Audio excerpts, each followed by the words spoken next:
आइए जानते हैं आज की कुछ अंतर्राष्ट्रीय खबरों को। पहले एक नजर आज की हेडलाइंस पर। एंटीबॉडी और वैक्सीन को भी बेअसर कर सकता है ये वेरिएंट। कोरोना काल में महंगाई से त्रस्त जनता पर सरकार ने पेट्रोल डीजल से की बड़ी कमाई, आयकर में भी ज्यादा कलेक्शन। शरद पवार के घर जुटा विपक्ष, अठावले बोले जितने मोर्चे बना लो मोदी नंबर 1। दिल्ली में वैक्सीन पर सियासत, मनीष सिसोदिया ने कहा केंद्र से टीके नहीं मिल रहे। हर्षवर्धन बोले झूठ की राजनीति कर रही केजरीवाल सरकार। सीडीएस विपिन रावत ने बताया क्यों पूर्वी लद्दाख में चीन से ज्यादा मजबूत है भारत। श्रीनगर में आतंकी हमला, सीआईडी इंस्पेक्टर को आतंकियों ने घर के पास 3 गोलियां मारी, इलाज के दौरान दम तोड़ा। किस बात को लेकर तानाशाह किम की बहन ने उड़ाया अमेरिका का मजाक और क्या कहा। सना सैयद की हल्दी सेरेमनी की तस्वीरें आई सामने, पीले जोड़े में नजर आई बेहद खूबसूरत। तापसी पन्नू ने शेयर की साड़ी में तस्वीर और केशव महाराज ने ली हैट्रिक। कोरोना वायरस के डेल्टा वेरिएंट के बाद अब इसके नए वेरिएंट ने चिंता बढ़ा दी है। इसे डेल्टा प्लस वेरिएंट का नाम दिया गया है। अब इस वेरिएंट को लेकर नई रिपोर्ट आई है कि यह वेरिएंट वैक्सीन और एंटीबॉडी को बेअसर कर देगा। भारत में अब तक डेल्टा प्लस वेरिएंट के 22 मामले सामने आए हैं। सोमवार को केरल में इस वेरिएंट के 3 मरीज केरल के पलक्कड़ और पथनमथिट्टा जिले में मिले हैं। सबसे ज्यादा 16 महाराष्ट्र के रत्नागिरी और जलगांव में मिले हैं। इसके अलावा मध्य प्रदेश के भोपाल और शिवपुरी जिले में डेल्टा प्लस वेरिएंट के मामले सामने आए हैं। पिछले 1.5 साल में हर कोई कोविड और ठप पड़े कामकाज से बुरी तरह परेशान है। एक तरफ बीमारी ने कई परिवारों के लिए मौत का झोंका लेकर आया तो दूसरी तरफ नौकरियों के जाने और व्यापार ठप पड़ने से लोगों के सामने जीविका का संकट खड़ा हो गया। इन सब के बावजूद केंद्र सरकार के पास इनकम टैक्स के जरिए पहुंचने वाले पैसों से कहीं ज्यादा पैसे पेट्रोल डीजल की बढ़ती कीमतों और ईंधन से पहुंच गए। करोड़ों के आंकड़ों के मुताबिक पिछले वित्त वर्ष में सरकार के पास इनकम टैक्स के रूप 4,69,000 करोड़ रुपए पहुंचे, जबकि ईंधन पर उत्पाद शुल्क और मूल्य वर्धित यानी वैट से 5,25,000 करोड़ रुपए आए। यह हाल तब है जब महंगाई और लॉकडाउन आदि की वजह से पेट्रोल डीजल की बिक्री कम हुई है।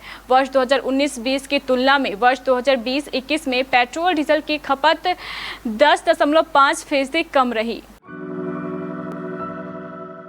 एनसीपी प्रमुख शरद पवार के घर मंगलवार को विपक्षी दलों के कई नेता जुटे। ये मीटिंग राष्ट्रीय मंच के बैनर तले बुलाई गई थी और इसे देश में वैकल्पिक सोच विकसित करने का प्रयास बताया गया। मीटिंग के पहले कई नेताओं ने संकेत दिए कि ये केंद्र की नरेंद्र मोदी सरकार के खिलाफ विपक्षी गोलबंद की कोशिश है। हालांकि मीटिंग के बाद कई नेताओं ने कहा है कि ये दावा सही नहीं है। उधर भारतीय जनता पार्टी और उसके सहयोगी दलों की भी इस मीटिंग पर नजर थी। केंद्रीय मंत्री और बीजेपी की सहयोगी रिपब्लिकन पार्टी ऑफ इंडिया के नेता रामदास अठावले ने विपक्षी एकता के सूत्रधार बताए जा रहे एनसीपी प्रमुख शरद पवार की पार्टी के राजनीतिक कद पर सवाल उठाते हुए कहा कि प्रधानमंत्री नरेंद्र मोदी नंबर 1 बने रहेंगे। दिल्ली में कोरोना वैक्सीन की सप्लाई पर केजरीवाल सरकार और केंद्र में ठन गई है। दिल्ली के डिप्टी सीएम मनीष सिसोदिया का कहना है कि केंद्र से वैक्सीन नहीं मिल रही है। इसके जवाब में केंद्रीय स्वास्थ्य मंत्री डॉक्टर हर्षवर्धन ने कहा है कि जून में दिल्ली सरकार ने वैक्सीन के 5,60,000 डोज खरीदे थे। इसके अलावा केंद्र की खरीद के तहत अतिरिक्त 8,08,000 मुफ्त डोज दिए गए। बाकी सप्लाई जून के आखिर तक पूरी की जाएगी।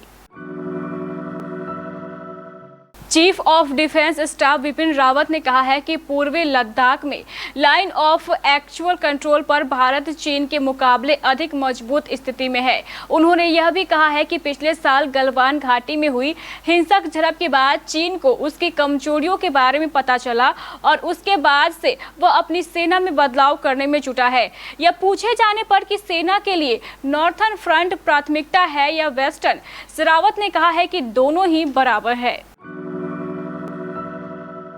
श्रीनगर में आतंकवादियों ने मंगलवार को सीआईडी इंस्पेक्टर की गोली मारकर हत्या कर दी। यह घटना नौगाम इलाके में हुई। एक पुलिस अधिकारी ने बताया है कि नौगाम थाना क्षेत्र के कनीपोरा में आतंकवादियों ने इंस्पेक्टर परवेज अहमद डार को उनके घर के पास 3 गोलियां मार दी। उन्हें अस्पताल ले जाया गया, वहां उन्होंने दम तोड़ दिया। घटना के बाद सुरक्षा बलों ने इलाके की घेराबंदी कर ली है।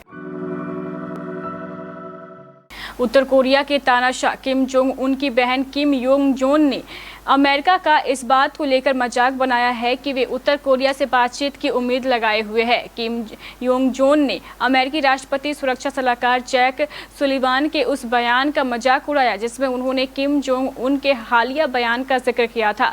जैक ने कहा था कि किम की तरफ से आए ताज़ा बयान में अमेरिका से बातचीत को लेकर कुछ अच्छे सिग्नल आते दिखाई दिए हैं।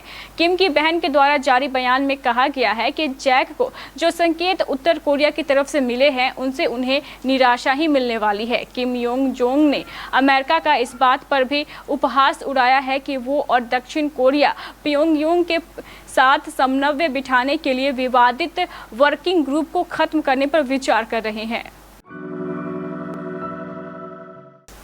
छोटे पर्दे की अभिनेत्री सना सैयद जल्द ही शादी के बंधन में बंधने वाली है।